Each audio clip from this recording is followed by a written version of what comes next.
Começa aqui mais um vídeo do curso de Introdução à Probabilidade Estatística, continuando agora a inferência estatística. Introdução à inferência estatística. A gente continua agora falando sobre como selecionar uma amostra. Esse é provavelmente o maior desafio do processo de inferência estatística, escolher uma amostra que seja representativa da população.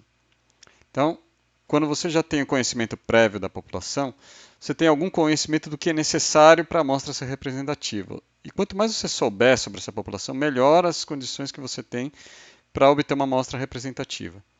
Por outro lado, quando você não sabe nada ou sabe muito pouco sobre a população que você quer estudar, dificilmente uma primeira amostra vai ser representativa. Ela pode ajudar você a aumentar o seu conhecimento para que a próxima amostra venha a ser mais representativa. Um exemplo é se a gente quer estudar os hábitos de consumo sobre um determinado produto numa região do país. Então, o conhecimento das proporções por faixa de renda, faixas etárias e nível de escolaridade da população naquela região indicariam qual a melhor forma de fazer a seleção de uma amostra que seja representativa. Então, você vai ter que buscar preservar essas proporções na sua amostra. Um contra-exemplo disso pode ser retirado das ciências naturais, que é o caso dos exoplanetas. Os exoplanetas são aqueles planetas que existem fora do sistema solar. Tá? Então, a gente tem dados, com os dados de 2019, a NASA indica que já tem mais de 4.000 planetas catalogados, né, exoplanetas catalogados, em mais de 3.000 sistemas planetários. É uma amostra de tamanho considerável. No entanto, a população de exoplanetas ela é desconhecida, mas a gente sabe que boa parte das mais de 100 bilhões de estrelas que tem na Via Láctea deve ter pelo menos um planeta.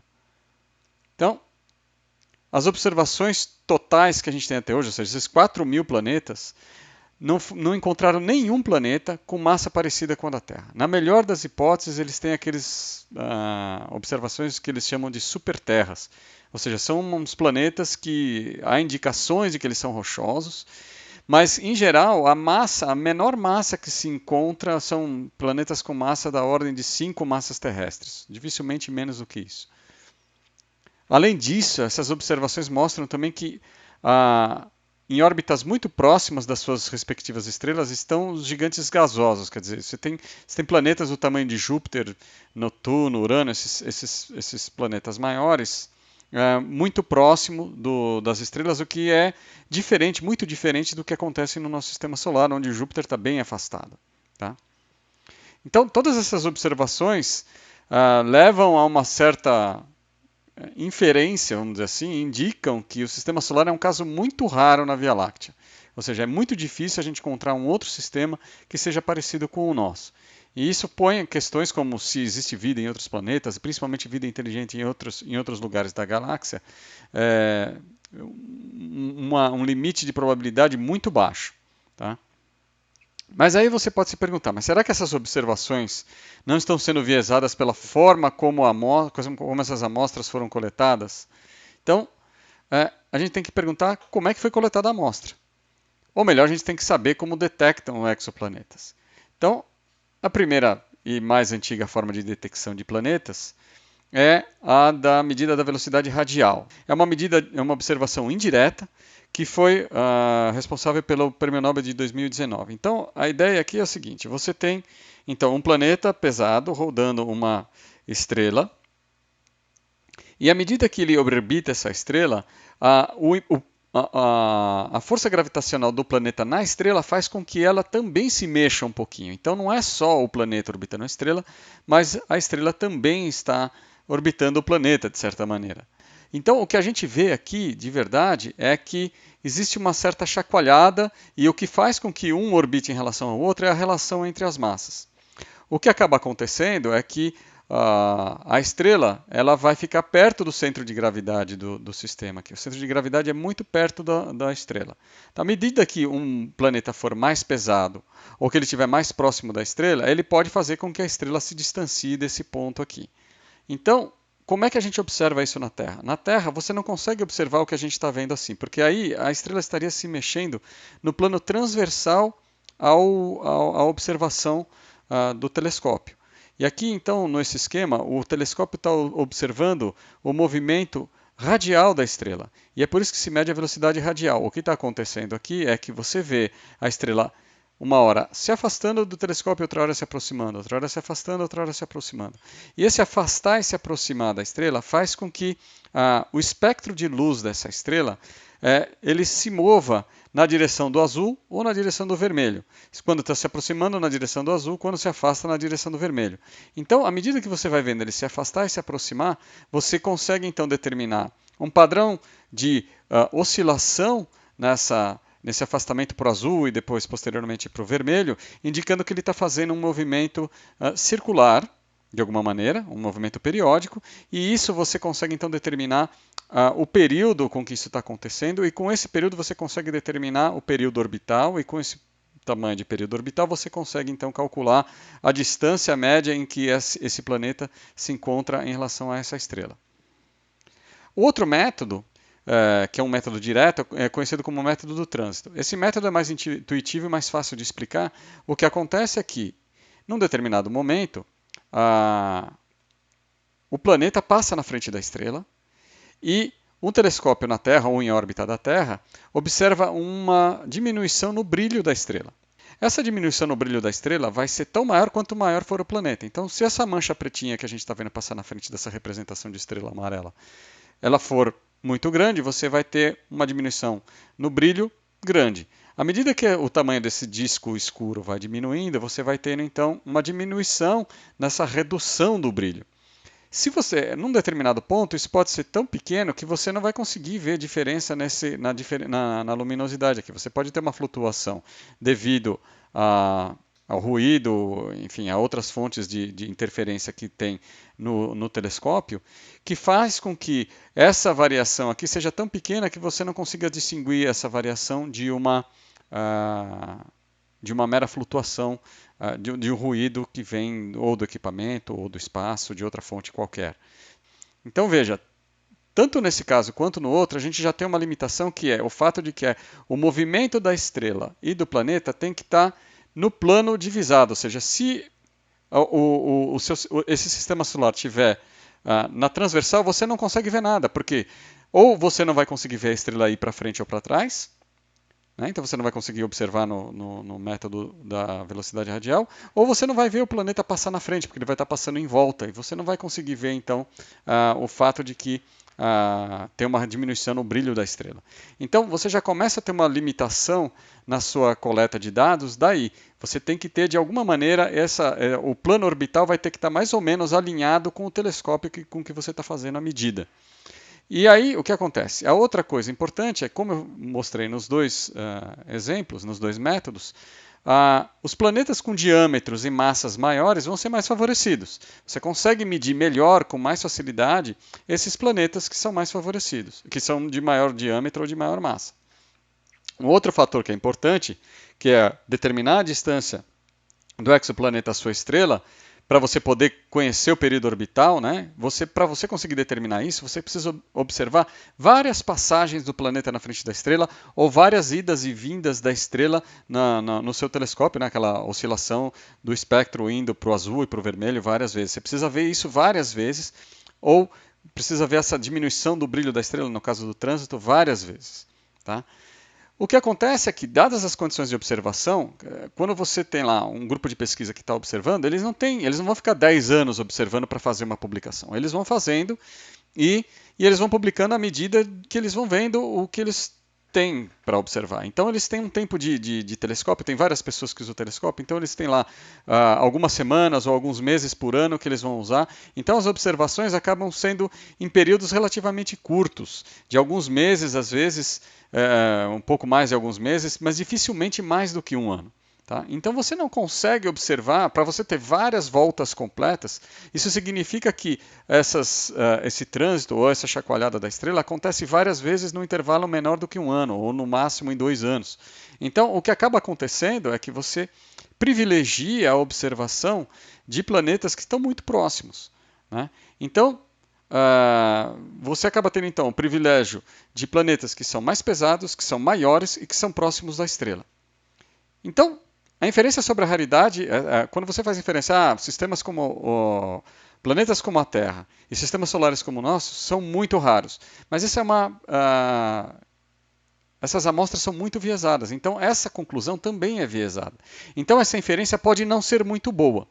Então a gente não sabe exatamente o que acontece, porque a gente não tem outra forma de observar. Então, enquanto a gente não tiver uma outra forma de conhecer melhor as informações da população de planetas, de exoplanetas que a gente tem na galáxia, a gente não tem como corrigir esse viés. E pior do que não ter como corrigir esse viés, a gente não consegue nem mesmo quantificá-lo. Porque se você pudesse pelo menos quantificar quanto que isso é verdade, quanto que isso não, o quanto desses casos que a gente observa são prevalentes no sistema, na galáxia, a gente poderia dizer, a gente tem um viés, mas por um outro caminho a gente sabe que esse é o caso em 98% dos sistemas que existem na galáxia. Então você falaria, tudo bem, tem um viés, mas ele não é tão grande assim, e as conclusões sobre a raridade do sistema solar, de sistemas planetários como o sistema solar, são válidas. Então a gente não consegue nem quantificar isso. Então, por enquanto, o que a gente sabe é o pouco que a gente sabe é bastante viesado. Então a gente tem que tomar muito cuidado com as conclusões gerais que se tomam a respeito desse tipo de experimento, né, de observação, porque a gente não tem controle sobre a amostra. Tá? Então aqui a limitação da nossa amostra, da tomada de dados, é uma limitação tecnológica, não é uma limitação, quer dizer, a nossa amostra não é limitada por causa do procedimento que a gente escolheu para coletar os dados, mas sim pela tecnologia que permite que a gente colete os dados que são possíveis de serem coletados. Tá? Mas em condições mais favoráveis, em que você não tem uma limitação tão grande, ou não tem uma limitação tecnológica que te impeça de fazer outras coisas, é possível planejar melhor a forma de selecionar uma amostra.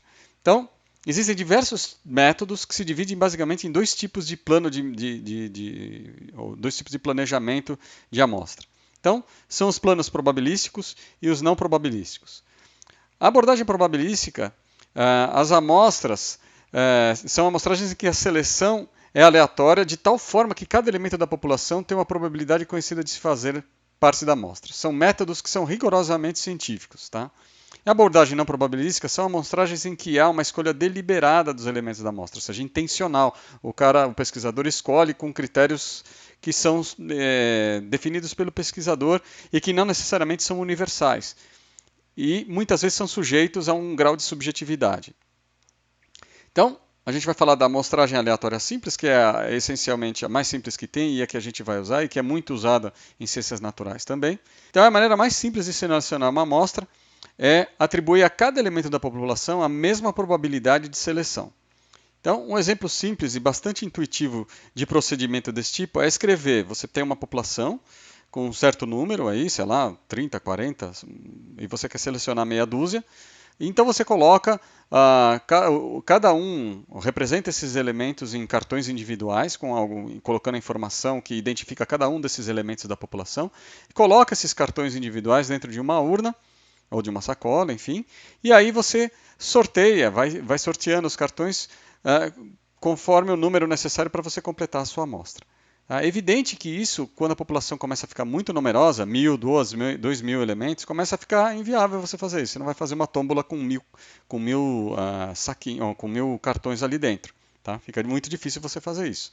Então, nesses casos, o que a gente faz é numerar os elementos da população e sortear esses elementos usando uma tabela de números aleatórios, ou um gerador de números aleatórios, tá? Que é o que se faz hoje em dia computacionalmente. Então, essencialmente o que você faz é você tem uma tabela de números aleatórios, essa aqui foi extraída da referência do Moretin, está lá no final do livro. Todo livro de estatística costuma ter uma tabela de números aleatórios.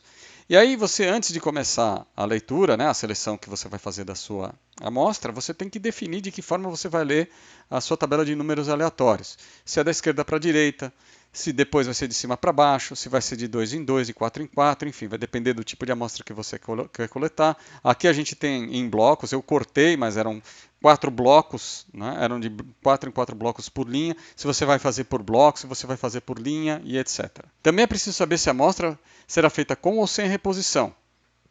O que a gente faz aqui, por exemplo, vamos supor que você tenha 100 elementos na sua amostra, e aí você vai sortear os números de 00 até 99, então você pode estabelecer a seguinte regra, você vai pegar números aos pares, né? Ou seja, aqui você tem dois números, né? 11 Você podia escolher, por exemplo, eu quero só um número de cada vez. Você poderia pegar o 1, depois o 1, depois o 9, depois o 5. Mas vamos supor que a gente tem, então, uma população com 100 elementos e a gente quer escolher 10 elementos dentro desses 100 elementos. Então, a gente vai fazer o seguinte critério. A gente vai selecionar, então, da direita para a esquerda, de cima para baixo e por linha. Então, eu venho aqui e vou coletar o 11, o 95, o 77, o 79, o 04, depois 57, 00, 91, 29 e 59. Pronto, eu tenho meus 10 elementos da minha amostra. Tá? Se a gente continua, você precisa saber se você quer com reposição ou não, porque eventualmente, em algum momento, você vai encontrar um número repetido aqui. Por exemplo, nessa linha, se a gente tivesse começado com a segunda linha, a gente teria o 82 no começo e o 82 no final.